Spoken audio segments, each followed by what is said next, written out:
이렇게 보시면 될 것 같습니다. 네, 다른 질문 한번 봐보도록 하겠습니다. 제이미님, 네, 주식 현물에 대한 해지로 파생 선물 옵션을 거래하는 게 주고 파생만으로 수익 내는 거래는 네, 맞습니다.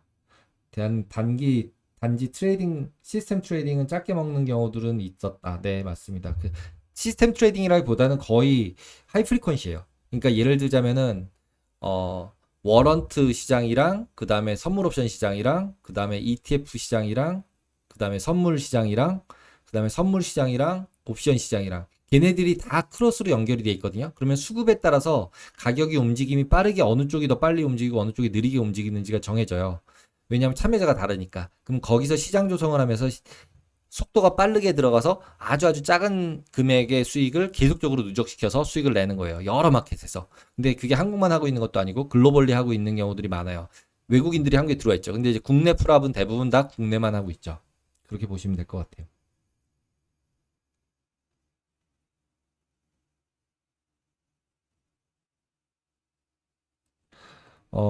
빅머니들, 제가 알고 있는 빅머니들, 그러니까 빅머니라고 하면은 선물 가지고 하는 트레이딩은 다 CTA 트레이딩이라고 보시면 되고요.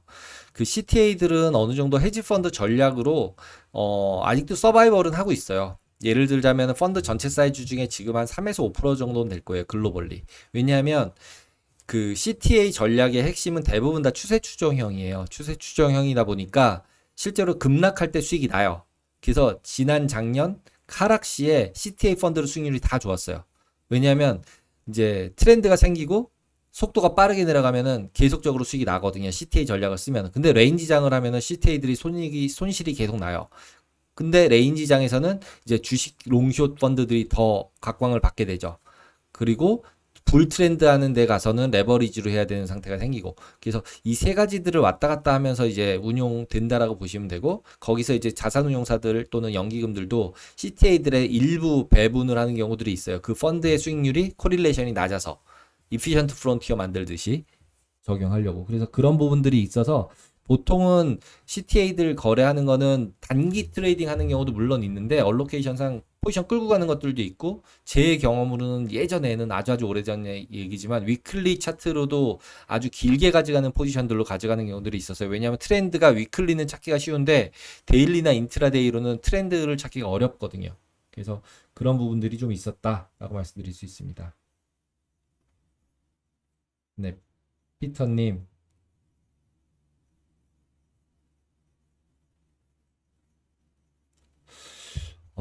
네. 저도 약간 제가 지난주 대비 이번 주에 되게 롱 바이어스 돼 있고 막 그냥 대충 그냥 번전되면 나와야 된다고 페이퍼 트레이딩 써 있고 한 게 지금 피터리님 얘기한 거랑 느낌 비슷해서 그래요. 그러니까 이게 확장되는 국면인지 아니면은 그냥 포지션 키 맞추기 하는 국면인지 부분에서 지금 러셀이 살아난다는 얘기는 결국은 상업용 부동산이나 침체 우려가 없어진다는 얘기고 그렇다는 얘기는 기본적으로 주식은 더 간다는 얘기고 예. 그렇게 볼 수밖에 없고 그 다음에 이제 중국이나 이쪽까지도 넘어갈 수 있는 방법들은 달러가 약세가 돌기 시작하면은 나머지 나라들이 더 강세가 될 가능성이 높아지거든요. 그러니까 이제 일본이 됐든 중국이 됐든 뭐 다른 나라, 유럽이 됐든 그쪽으로 돈이 조금 더 넘어갈 가능성이 있다라고 생각이 드는 거죠.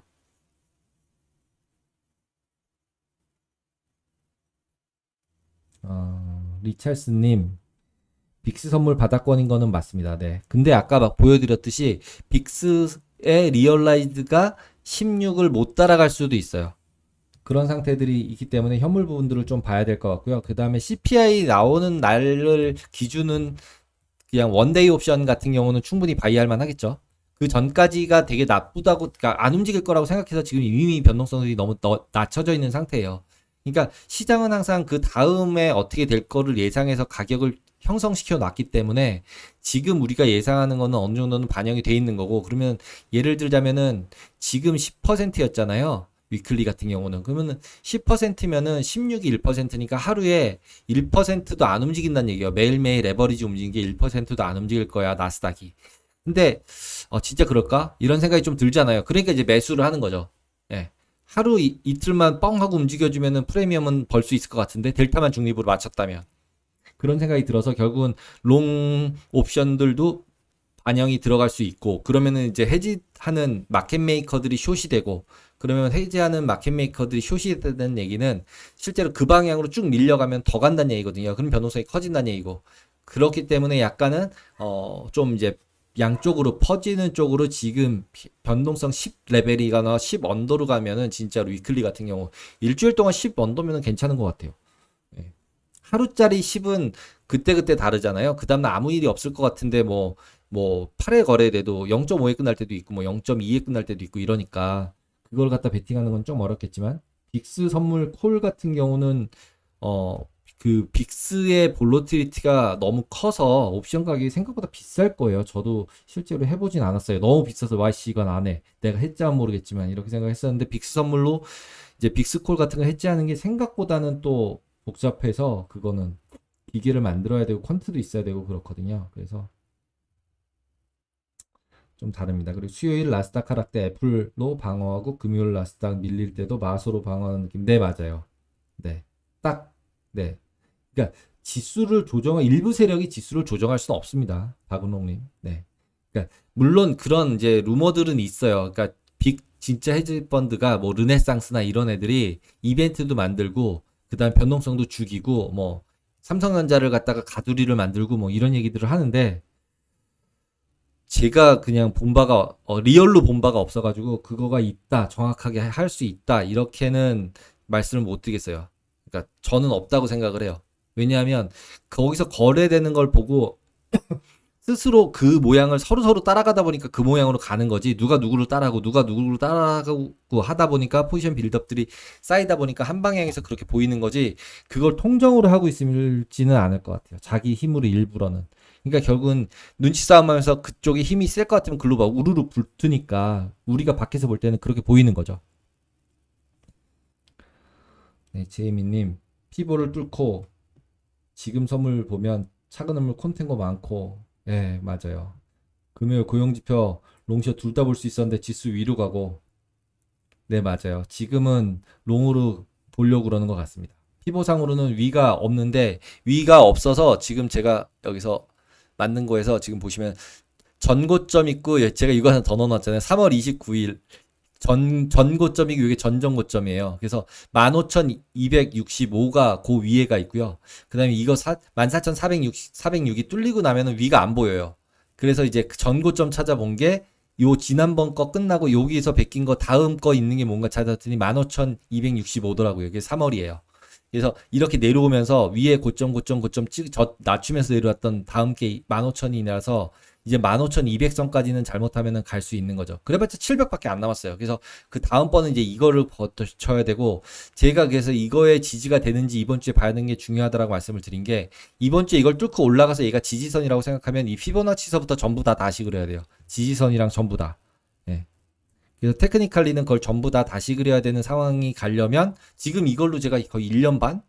2년 동안 안 바꾸고 이 선 그대로 그려진 선이거든요. 근데 이제 예, 바꿔야 될 상황으로 오는 거죠. 전고점과 전저점이 바뀔 가능성이 있으니까. 그러면 어디까지가 전저점일지 전고점일지를 또 개스해보고 다시 한번 그어놓고서 최대한 안 바꿔야 되거든요. 이 선 자꾸 바꿔서 그리면은 이제 의미가 아예 없어져 버려서. 저도 그렇게 생각하고 있습니다. 그래서 이 뚫리고 올라가는지 안 올라가는지 분위기를 봐야 될 것 같아요. 그래서 이번 주에 여기서 이게 지금 뚫린 이게 피보나치 14,406이거든요. 그러니까 이게 뚫고 여기를 찍고 내려오던지 여기 밑에서 끝나는지 아니면 여기 위에서 계속 끝나는지 여기서 계속 한 일주일, 2주일을 위에서 놀면 이제 선 다시 그릴 생각해야죠. 네, 테크니컬을 보면. 그러면은 진짜로 이제 상승 쪽으로 봐야 될 수도 있습니다. 실적까지 잘 나오면.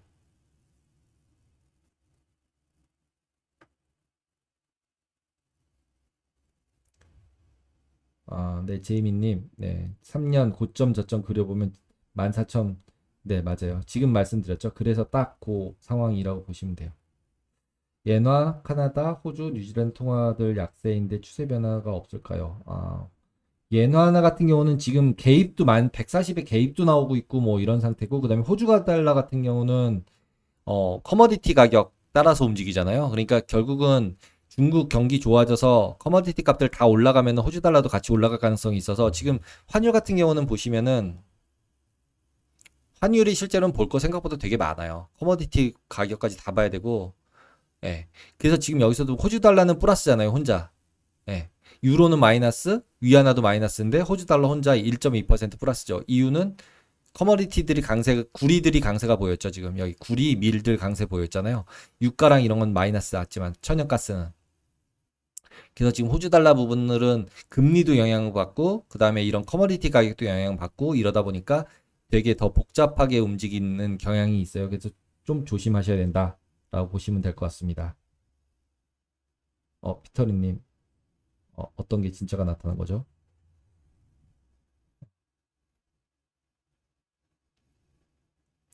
네, 대략 질문은 다 드린 것 같고요. 다른 질문 이제 없으신가요? 오늘은 이제 이번 주는 그냥 그 연합이 한 번밖에 없어요. 월요일밖에 화요일 날 휴일이어서. 그래서 지금 이렇게 자료를 만들었고 보통은 아시다시피 한 번 더 이제 좀 디테일한 것들 하나 제가 생각나는 거 하나 뽑아서 만들어서 화요일 날 하는 자료로 더 만드는데 지금 이제 지금 이 부분들 앞부분들이 약간 생각해서 그런 걸 만들까 그러다가 지금 그냥 안 만들었는데 지금은 약간 펀더멘탈린 애매한 부분이 있어요. 이 뉴스 세 가지가 제 생각을 약간 담은 뉴스예요. 그러니까 해고를 계속하고 있고, 그 다음에 IT랑 IB들이 해고하는 상황이 미국 경제에 미치는 영향, 빈부격차 이런 부분들 연동, 그 다음에 이제 실업률 같은 경우 상승하는 부분에 있어서 이제 그 자영업자분들이 계속 문을 닫는 이유는 결국 임금이 올라가는 거고, 임금이 올라가는 이유는 이제 생산성이 떨어지는 거고, 이런 부분들에 대한 이슈들. 그 다음에 이제 피치 같은 경우도 이제는 신뢰성을 떨어뜨린다 이런 얘기를 하잖아요. 정치적 교착 상태. 그럼 미국에 대해서 이게 이제 좀 애매하게 자기네들끼리 이런 얘기를 하고 있고 이런 상태들. 그 다음에 이제 상업용 부동산 얘기 지금 또 쏙 들어갔는데 어쨌든 웰스파고 CEO가 나와가지고 의심 없이 손실 발생한대요. 그래서 자기네들이 관리하고 있다고 얘기를 이미 한다는 얘기는 이건 뭐 확정이란 얘기잖아요. 거의. 예. 좋아질 가능성 별로 없어 보이는 거잖아요. 그러니까 여기서 장단기 금리차가 빨리 원상복귀가 되는 모양이 나와야 이게 그나마 더 컨피던스를 갖고 주식을 지를 수 있을 것 같은데 이게 약간은 아직은 조금 애매한 그런 부분들이 있는 것 같아요. 왜냐하면 역전돼 있는 상태 내에서는 금융기관들이 문제가 된 적들이 자꾸 있으니까 불안한 거죠. 그러니까 이제 확실하게 롱이다 이렇게 베팅을 못하는 상태라고 보시면 될 것 같아요.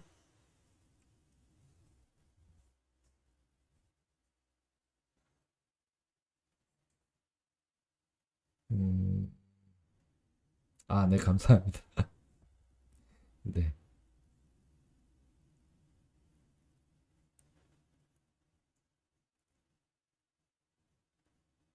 증권사에 서비스하는 기계매매 관련해 독점적으로 그렇게만 하는 거래 증권사 상품을 개인에게 판매하는 것 좀 고려해 주기 바랍니다.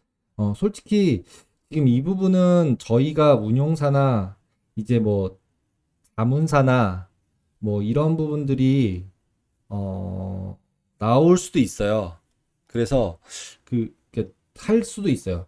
그러니까 어느 정도가 확실하게 개인들의 돈을 벌 수 있게끔 세팅이 된다면, 네. 그게 조금 다른 부분이라고 보시면 될 것 같고요. 네. 그래서 그거는 고려는 하고 있습니다. 지속적으로. 그리고 아예 그냥 인공지능 솔루션으로 만들어서 서비스할 생각들도 약간은 있고요. 한국 사람이 한국에서 미국 브로커 쓰는 거 불법입니다. 리찰스님. 우리나라 사람은 우리나라 증권사만 써야 합니다. 우리나라 사람이 그 IB나 인터랙티브 브로커나 이런 거 쓰면은 외환거래법 위반이에요. 비거주자만 할 수 있습니다. 한국 사람이지만 외국에서 살고 있는 사람은 할 수 있을 거예요. 비거주자로 돼 있는 사람들은. 제가 홍콩에 있을 땐 했었으니까요.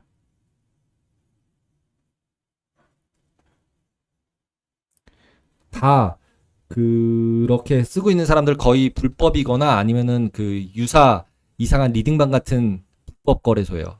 그 CFD처럼 하는 이상한 거예요. 그거 다 대부분 불법일 겁니다. 현재 많은 사람들이 쓰고 있으면 그분들을 다 조심해야 됩니다. 왜냐면 거래소가 문 닫을 수도 있어요. 레귤레이션 돼서 CFD 거래하는 데들이 있긴 있는데 그런 데들 쓰면은 돈이 너무 커지면 그 돈을 갖다 빼오는데 문제가 발생을 해요. 돈 몇백만 원 가지고 왔다 갔다 할 때는 문제가 별로 없는데 이게 실제로 돈을 너무 많이 버시잖아요. 그런 문제가 생겨요. 네. 그리고 또 이게 또 나오셨네요. 달러 인덱스 옌 앞으로 어떻게 움직일까요? 어,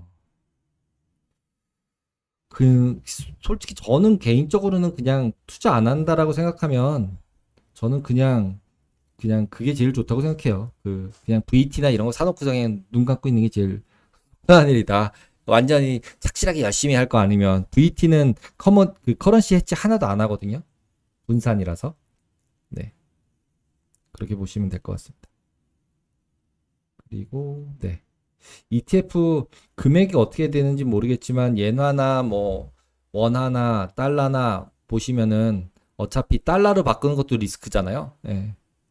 네. 근데 뭐 엔화로 가지고 계시는 것도 뭐 어떻게 생각하면 두 개 커런시도 먹고 뭐 그러니까 맨날 이제 방송에서 나와서 사람들 얘기할 때 커머디티 그러니까 커런시로도 뭐 우리나라 삼성에서 살 때는 원화 강세를 보고 들어온다 뭐 이런 얘기 하잖아요.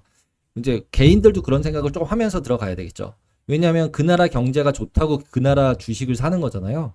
그러면은 당연히 그 나라 커런시가 좋아야죠. 그러면 양빵으로 먹을 수 있으니까 들어가는 거죠.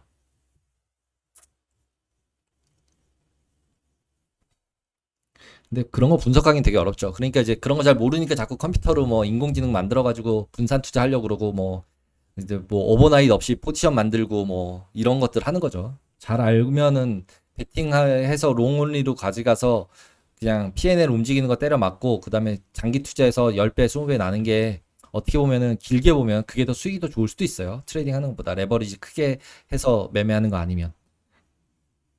네. 그러면 더 이상 질문 없는 걸로 알고 오늘 이렇게 마치도록 하겠습니다. 감사합니다.